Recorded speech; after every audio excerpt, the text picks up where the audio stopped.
Nah, malam hari ini saudara-saudara, saya akan bicara tentang menghadapi masa sulit. Mari kita buka Alkitab kita dalam Yakobus pasalnya yang kelima.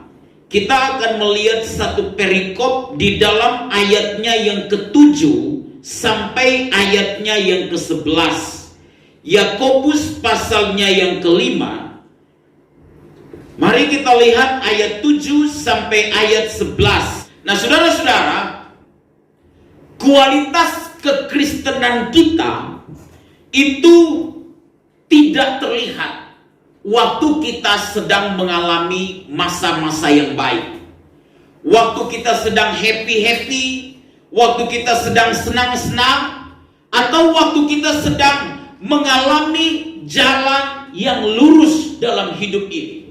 Kualitas kekristenan kita tidak dilihat dari Tuhan menjawab doa kita, kita mengalami berbagai pertolongan Tuhan dalam hidup kita, lalu kita berkata kepada pendeta datang ke rumah, kita ada ibadah syukuran, karena hari ini saya dapat bonus yang tidak disangka-sangka. Kualitas kekristenan kita itu akan terlihat sebenarnya waktu kita sedang menghadapi penderitaan, waktu kita sedang menghadapi persoalan, waktu kita sedang menghadapi masa yang sulit di dalam kehidupan kita sekalian. Kualitas kekristenan kita akan terlihat waktu masalah itu berat, waktu kita menghadapi tekanan yang begitu hebat, dan kita masih mampu berkata kepada Tuhan, terima kasih Tuhan, walaupun saya nggak ada kerjaan, tapi saya masih bisa hidup, saya masih bisa makan. Walaupun gaji nggak naik-naik, tapi anak masih tetap dapat susu, misalnya begitu ya. Walaupun bos marah-marah, tapi masih bisa diberikan kesempatan bekerja. Nah, kualitas kekristenan kita itu terlihat pada waktu kita merespon keadaan-keadaan yang tidak menyenangkan yang ada di sekitar kita. Respon kita terhadap keadaan-keadaan yang tidak menyenangkan ini, itu akan menunjukkan kualitas kekristenan kita yang sebenarnya. Menghadapi masa yang sulit, kita harus bisa merespon sesuai dengan apa yang Tuhan mau dalam hidup kita. Amin. Karena itu malam ini saya akan bicara tentang menghadapi masa sulit. Pertanyaannya, kalau begitu bagaimana kita bersikap dalam menghadapi berbagai pergumulan hidup? Dalam kita menghadapi masa yang tidak mudah yang ada di hadapan kita, yang harus kita jalani dalam hidup ini. Itu akan kita pelajari pada malam ini. Mari kita lihat dalam ayat yang ke-7. Ayat 7 berkata kepada kita begini. Karena itu saudara-saudara, kata Alkitab apa? Bersabarlah sampai kepada kedatangan Tuhan. Saudara lihat Alkitab berkata apa? Bersabarlah. Bagaimana sikap kita menghadapi keadaan-keadaan yang tidak mudah yang ada di hadapan kita, yang kata Alkitab pada masa-masa terakhir akan datang saat-saat yang sukar. Bagaimana kita bisa menghadapi itu semua? Bersabar, kata Alkitab. Amin. Kalau kita lihat perikop ini, maka kita akan menemukan begini. Kata bersabar atau sabarlah atau kesabaran itu terdapat 4 kali dalam perikop ini. Kalau saudara lihat dari ayat 7 sampai ayat 11, maka saudara akan menemukan 4 kali Tuhan bicara bersabarlah, sabarlah. Tuhan bicara tentang kesabaran. Berarti ini sangat penting. Dalam apapun yang kita hadapi dalam hidup ini, mari kita tetap bersabar menghadapi semua itu. Orang kalau tidak sabar itu bahaya sekali. Kalau kita di jalan lalu kita nggak sabaran, wah itu berisiko tinggi, iya kan? Kita itu tidak sabaran, wah itu bisa membawa kita kepada kecelakaan. Apa itu sabar? Kalau Kamus Besar Bahasa Indonesia mengatakan sabar itu tahan uji, sabar itu tidak lekas marah, sabar itu tidak gampang menyerah. Nah, kata sabar di sini dari kata makrotumia. Ini adalah kata yang sama yang digunakan dalam kesabaran, yang digunakan untuk menunjuk kepada buah roh. Buah roh adalah kasih, sukacita, damai sejahtera, kesabaran. Nah, makrotumia ini atau kesabaran ini artinya ketabahan. Artinya panjang sabar, tidak mudah marah, atau tidak mudah putus asa. Nah, saudara-saudara, begini gambarannya. Kenapa kemudian Yakobus mengatakan kepada orang Kristen Yahudi yang ada pada zaman gereja mula-mula itu, bersabarlah atau sabarlah. Saudara tahu latar belakangnya bahwa begini, orang Kristen yang ada pada saat itu mereka mengalami penderitaan karena perlakuan dari orang-orang kaya yang ada pada saat itu, yang semena-mena. Memang kan menghadapi orang kaya ya, kita serba salah. Walaupun kita udah kaya, ya hadapi orang yang lebih kaya dari kita. Kaya iman maksud saya. Tidak harus kan kaya jasmani ya, kaya lahiriah. Kita kaya iman. Tapi menghadapi orang yang kaya-kaya secara lahiriah itu kadangkala membingungkan kita. Nah, orang Kristen pada saat itu mengalami penderitaan karena tindakan yang semena-mena dari orang-orang kaya yang ada pada saat itu. Kalau kita mundur ke perikop sebelumnya, maka Yakobus memperingatkan tentang orang-orang yang kaya supaya mereka berhati-hati dalam hidup mereka. Nah, saudara-saudara, pada saat itu orang-orang Kristen yang ikut Tuhan, mereka diperlakukan dengan tidak adil. Mereka mengalami tindakan yang semena-mena. Mentang-mentang orang itu kaya, lalu memandang remeh, memandang rendah orang-orang Kristen yang mungkin tidak punya banyak uang pada saat itu. Tetapi kemudian Yakobus menasihatkan, bersabarlah. Bersabarlah. Bersabar di dalam hal ini. Ketika Yakobus bicara kepada mereka, jangan marah. Ya, kalau bosmu yang kaya lalu menganggapmu sebagai seorang suruhan, ya belum selesai satu udah diminta. Belum selesai satu udah diminta. Lalu kita berkata, bos ini, mentang-mentang punya uang, perlakukan kita seperti itu. Sabar, itu maksudnya. Sabar. Iya, sabar saja. Tidak usah marah.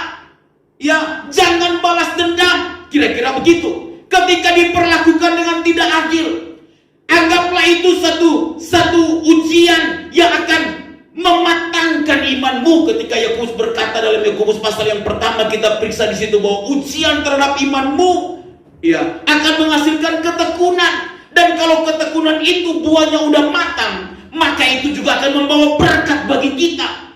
Karena itu ketika kita menghadapi keadaan di sekitar kita, situasi yang membuat kita merasa diperlakukan dengan tidak baik, diperlakukan dengan tidak adil, atau berada dalam pergumulan karena orang lain memperlakukan kita dengan semena-mena, maka pada saat itu Alkitab berkata, bersabarlah.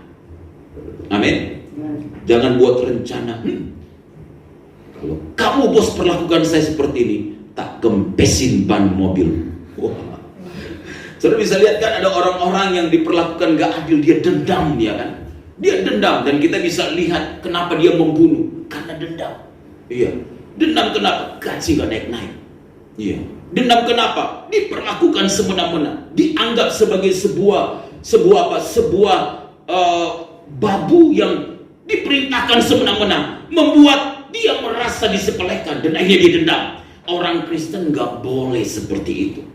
Kita diajar untuk bersabar. Karena itu perhatikan baik-baik. Kita berkata begini dalam ayat 7 ini, karena itu saudara-saudara, bersabarlah sampai kepada kedatangan Tuhan. Lalu Tuhan bilang begini, sesungguhnya petani menantikan hasil yang berharga dari tanahnya, dan ia sabar sampai telah turun hujan musim gugur dan hujan musim semi. Kita di dalam bersabar, kita diminta, lihat tuh petani. Petani kata Alkitab ya, dia menantikan hasil yang berharga dari tanahnya, dan ia sabar sampai apa? Telah turun hujan di musim gugur dan hujan musim semi.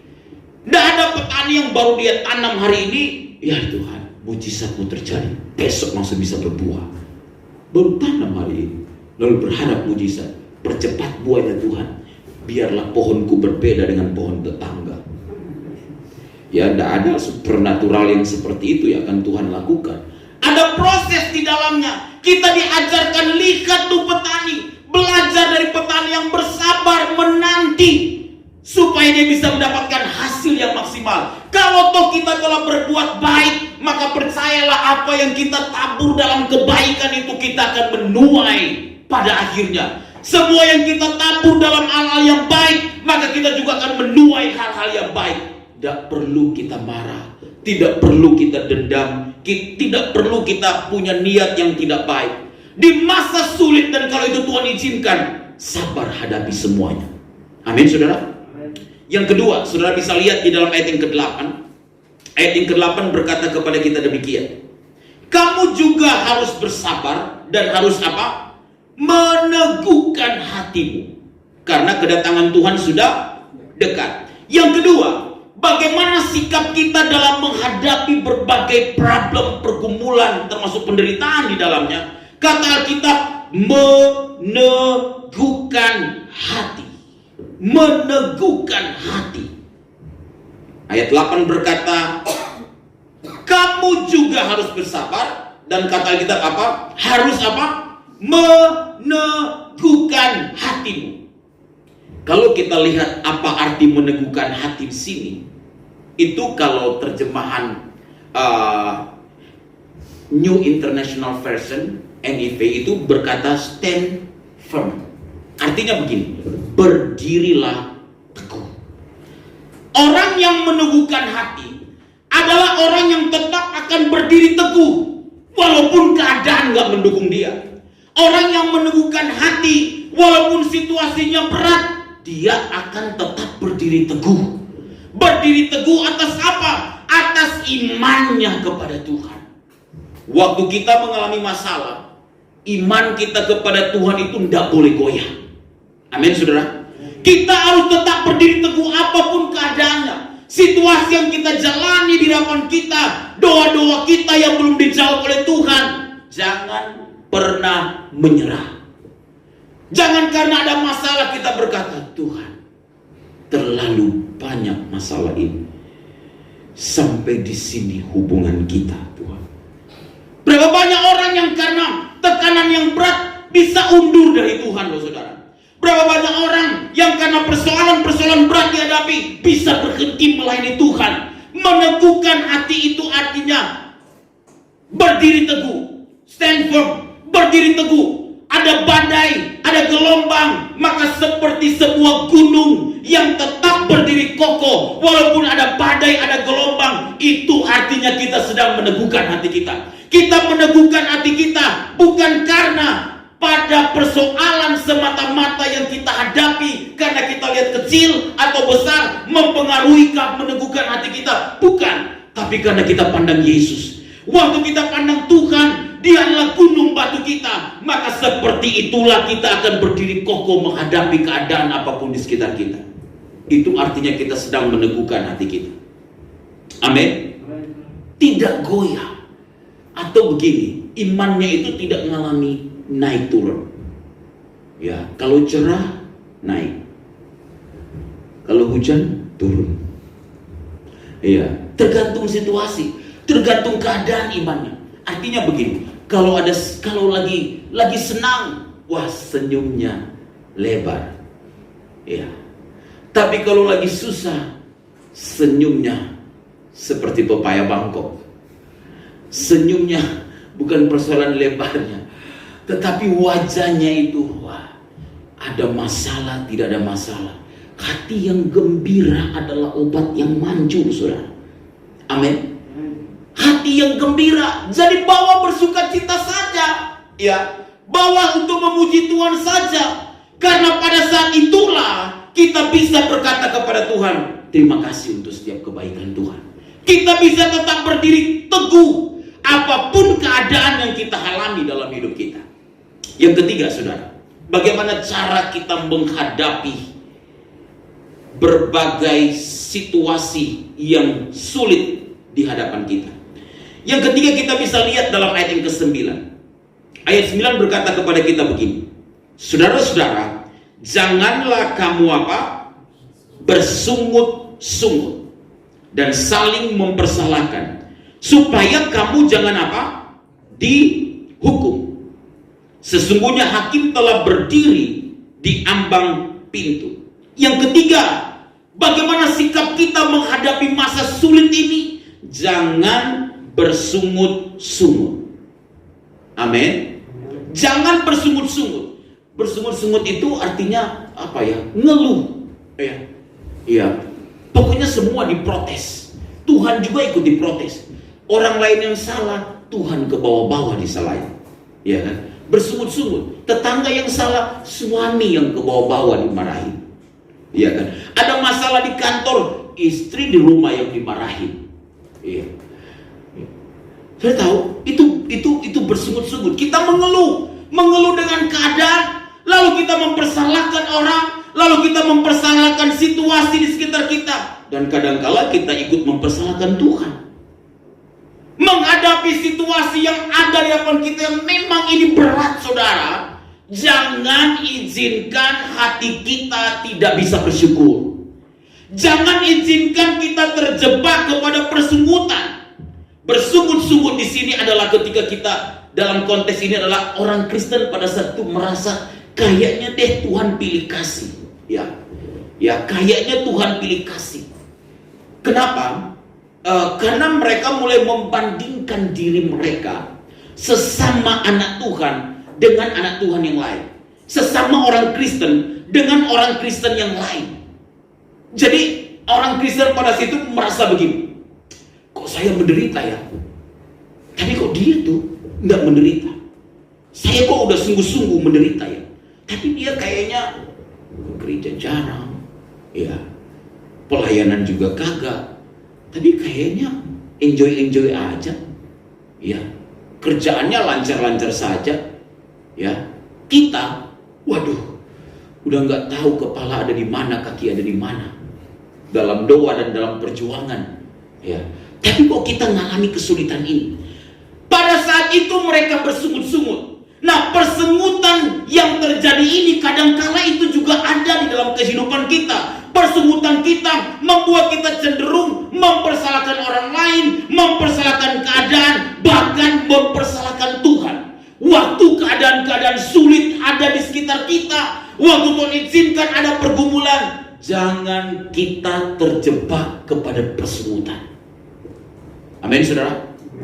Ya, jangan kita bilang, ini karena mama, ini karena papa, ini karena kamu, ya, ini karena dia, ini karena Tuhan. Wah, itu berarti kita sedang bersungut-sungut. Kita bersungut-sungut kepada Tuhan karena masalah yang kita alami dalam hidup ini disebabkan oleh orang lain. Jadi kita bersungut-sungut dan kita komplain kepada Tuhan. Ya, lalu kita berharap begini, kalau boleh Tuhan, karena dia menyebabkan saya ada masalah ini, buat dia menderita sederita-deritanya. Nah, itu persungutan yang terjadi pada saat itu begitu. Iya, Tuhan sudah tak tahan saya. Lalu kita berdoa kepada Tuhan, balaskan dendam anakmu ini Tuhan. Itu bersungut-sungut nih kayak gitu waktu konteks Yakobus menulis ini kepada orang Kristen di perantauan pada saat itu. Ada 12 suku Israel di perantauan, berarti orang Kristen Yahudi. Karena mereka mengalami ketidakadilan, lalu mereka bersungut-sungut, ya, bersungut-sungut satu dengan yang lain, dan mereka memiliki amarah dan mereka memiliki dendam. Karena itu Yakobus mengingatkan kepada mereka, janganlah bersungut-sungut. Ya, boleh curhat pada Tuhan. Tuhan, tahan saya ini Tuhan. Tangga saya ini, waduh, sampahnya ditaruh sembarangan. Dah tahan saya Tuhan. Tapi jangan bilang, sampahkan dia Tuhan. Jangan. Jadi boleh bercerita kepada Tuhan, boleh curhat kepada Tuhan, tapi jangan dendam kepada orang itu dan bilang, balaskanlah sakit hati anakmu ini Tuhan. Kan ada orang Kristen yang modelnya begitu ya. Kalau dia di jalan Tuhan, blongkan remnya Tuhan, karena dia telah menyakiti anakmu yang mengasihi engkau. Itu kelihatan rohani. tapi itu dendam loh saudara. Nah inilah yang kemudian Alkitab berkata jangan bersungut-sungut. Tuhan memperingatkan kepada kita untuk tidak bersungut-sungut. Mengapa? Karena kata Alkitab, karena persungutan itu nanti akan ada hukuman. Perhatikan ayat yang ke-9, saudara lihat ya. Saudara-saudara, janganlah kamu bersungut-sungut dan saling apa? Mempersalahkan supaya kamu jangan apa? Dihukum. Supaya kamu jangan dihukum. Jadi Tuhan memperingatkan kita, Bapak Ibu Saudara masih ingat tentang Israel.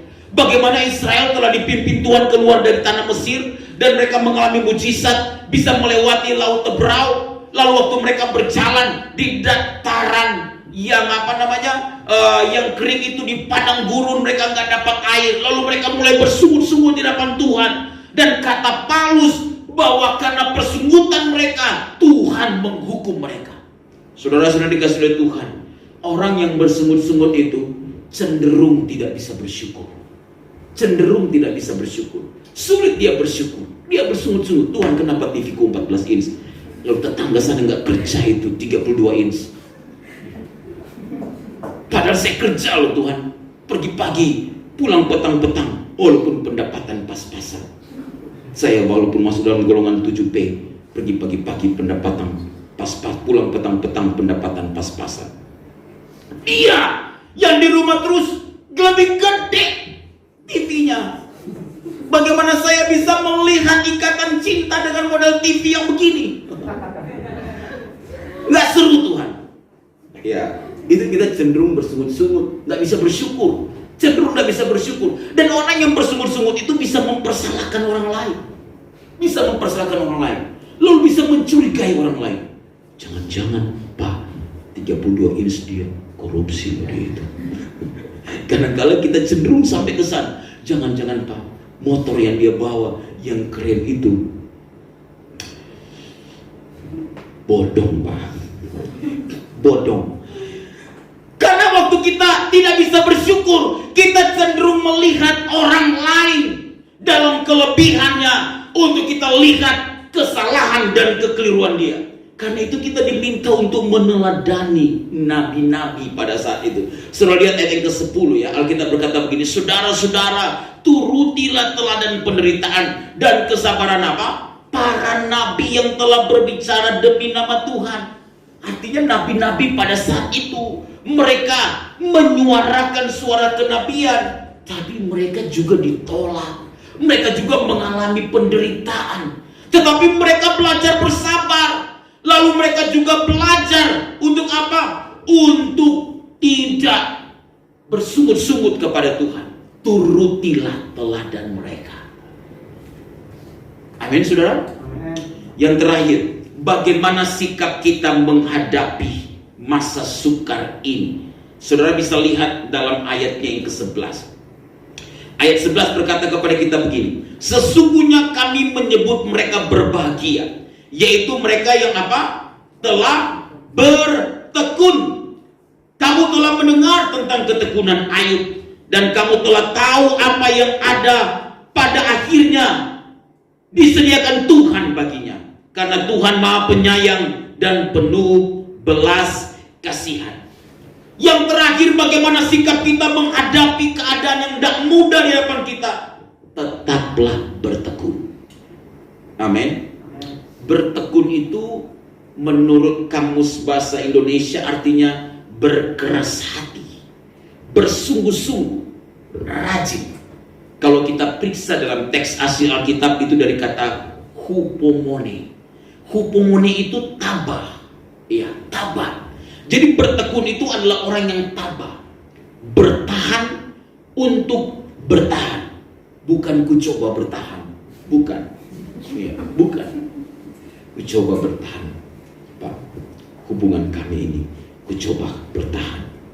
Semoga Tuhan melihat ku coba bertahan ini. Bukan. Bukan itu maksudnya.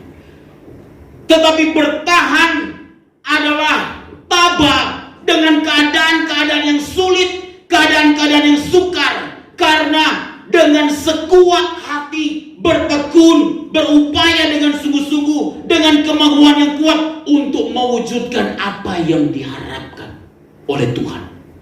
dalam hidup kita. Kita mau mengikuti kehendak Tuhan. Karena itu kita mengalami hupomone. Kita bertekun, kita tabah. Apapun keadaan yang ada di sekitar kita, tabah saja jalani semuanya. Amin saudara. Tabah. Karena saudara akan melihat ada upah dari orang yang tabah. Seperti Ayub.